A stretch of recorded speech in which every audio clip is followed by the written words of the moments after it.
हमारे सभी सुनने वालों को मेरा प्यार भरा नमस्कार।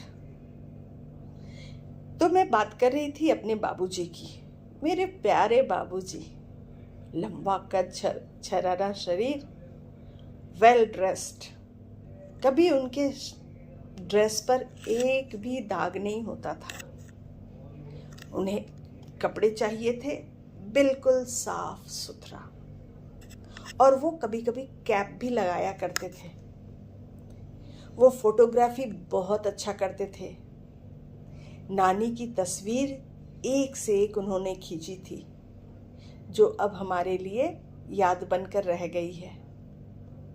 हमारे नाना जी, जिन्हें हम बाबूजी कहते थे, बाबूजी कलकत्ते से अपने मेडिकल की पढ़ाई की थी, इसीलिए बंगाली कल्चर का उन पर थोड़ा असर था। वो सुबह सवेरे उठ जाते, सर्दी गर्मी बरसात ठंडे पानी से नहाकर पूजा करते थे। पूजा करने के बाद वो अपने पॉकेट से पिछले दिन की जितनी भी कमाई होती थी वो सारी निकालकर माँ के हाथ में देते थे, उनके आंचल में। जब माँ वहाँ नहीं होती, मौसियों को देते थे, और कभी कभी तो मैं भी लिया करती थी। ऐसे ही नाना जी रोज अपनी कमाई सबको नानी के हवाले कर देते, और नानी उसको बड़े अच्छे से जतन से घर चलाने में लगाती थी। मेरी माँ खुद बहुत पढ़ी लिखी थी। वो स्कूल में अध्यापिका थीं, वो भी स्ट्रिक्ट थीं। उनके भी कुछ कायदे कानून थे जिन्हें हमें फॉलो करने थे। बाबूजी अपने क्लिनिक में पेशेंट को देखते थे और हम उनके पीछे पीछे लगे रहते थे। उनके पास जितनी दवाइयाँ आती थी वो सारी गरीबों में बांट देते थे, और कोई गरीब पेशेंट होता तो वो क्या करते, वो उनका इलाज मुफ्त में करते थे। कुछ पेशेंट कभी कभी छोटे छोटे से ऑपरेशन भी करवाने आते थे। कोई फोड़ा हो गया, कुछ इसी तरह का हो गया कुछ, हम लोगों को साथ में रखते, बोलते देखो ऐसे चीरा लगता है, ऐसे पस निकलता है, गौज ऐसे डाला जाता है, और यही सब हम लोग उनके साथ सीखते थे। इंजेक्शन लगाना, दवाई देना, पेशेंट की देखभाल करना, ये सब हमने नाना जी के अंदर में सीखा था। बाबूजी को सबके साथ मिलकर बैठना बहुत पसंद था। दोपहर होती, खाना लगता। खाना जब लग जाता था तो एक बड़ी सी थाली होती थी। बाबूजी अपने चेयर पर बैठते थे और हम लोग उनको घेर कर बैठते थे। घर के सारे लोग, हमारी मौसी, माँ, बच्चे सभी बैठते थे। एक थाली में, बड़ी सी थाली में खाना लगता था। सबकी अपनी अपनी थाली होती थी, लेकिन उस बड़ी सी थाली से हम लोग सबको एक दूसरे को खिलाते थे, मानो प्रेम बांट रहे हो। इससे घर में बहुत आत्मीयता आती थी, बहुत अच्छा लगता था। तो ये हमारे रोज का नियम था। बाबूजी को पसंद नहीं था कि कोई ऊंची आवाज में बोले। वो किसी पर कुछ इम्पोज नहीं करते थे।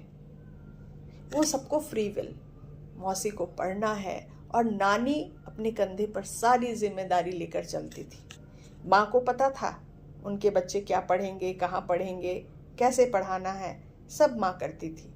बाबूजी तो सिर्फ पेशेंट देखते और परिवार को इकट्ठा करके चलते थे। और बाबूजी की एक खास आदत थी, उनके सिर्फ 2 अच्छे पक्के दोस्त हुआ करते थे। एक बाजार में रहते थे, उन्हें हम हरी नाना जी बोलते थे। उनके घर से क्या पकवान आते थे, चाट, दही बड़े, इतने स्वादिष्ट बने होते थे, बहुत अच्छा लगता था खाने में। और जब हम लोग गर्मियों की छुट्टी में जाते थे तो खास करके हम लोगों के लिए वो बनकर आता था, वो पापड़ी चाट। उस चाट का स्वाद अभी तक मन से नहीं गया है। और दूसरे थे, एक और डॉक्टर थे, वो भी बाजार में रहते थे। वो तो बाद में शिफ्ट कर गए बड़े शहर लेकिन जब तक वो रहे, नाना का, बाबूजी का साथ उनके साथ हमेशा रहता था। सभी दोस्त मिलकर शाम में थोड़ी देर बैठते थे, सब कुछ शेयर करते थे, हंसना बोलना, पारिवारिक संबंध बहुत अच्छे थे हमारे। बाबूजी शाम में सबके साथ मिलकर बैठकर बातचीत, और वो पाइप पिया करते थे। उस समय एक पाइप होती थी, उसमें कुछ वो भरते थे, याद नहीं है, कुछ वो भरते थे और वो पाइप पीते थे। और नानी को ये पसंद नहीं था कि बाबूजी हमेशा ये सब काम करें। बाबूजी नानी को बहुत ऑनर करते थे, बहुत मानते थे, और दोनों की बातें इतनी अच्छी होती थी। नानी और नाना, माँ बाबूजी जब भी बैठते थे, नानी को अगर कुछ बात पसंद नहीं आती थी तो वो बाबूजी को डायरेक्ट बोलती थी, ऐसा मत किया करो। बाबूजी चुपचाप सुन लेते थे और फिर वो काम कभी नहीं करते थे। घर के बाहर थोड़ी सी छोटी सी जगह थी जहां पर हम लोग सब कोई शाम में बैठते थे। खुला खुला आसमान, उस समय आसमान में तारे भी बहुत नजर आते थे और हम लोग बैठकर तारे गिना करते थे। चमचमाता हुआ आसमान अब कहाँ मिलता है, अब तो पोल्यूशन से, बादल से आसमान ढक चुका है। उस समय आसमान दिखता था। बाबूजी से हम लोगों ने प्रेम से परिवार में मिलजुल कर रहना सीखा। माँ हमारी सबकी ढाल थी, वो हमारे घर की, हमारे बहुत बड़ा एक पिलर सपोर्ट थी। वो नौकरी करती थी, लेकिन वो घर को भी उतना ही इम्पोर्टेंस देती थी जितनी अपनी नौकरी को। उनके लिए कुछ चीज़ थी जो कि वो डिगती नहीं थी उससे। सबसे बड़ी बात थी बच्चों की पढ़ाई। बड़ी तत्पर थी वो, सभी बच्चे को पढ़ाती थी। इसके आगे कल और हम जानेंगे कि हम अपने नानी घर में और क्या क्या किया करते थे। अभी तो बड़ी मज़ेदार बातें पड़ी हुई हैं। धन्यवाद।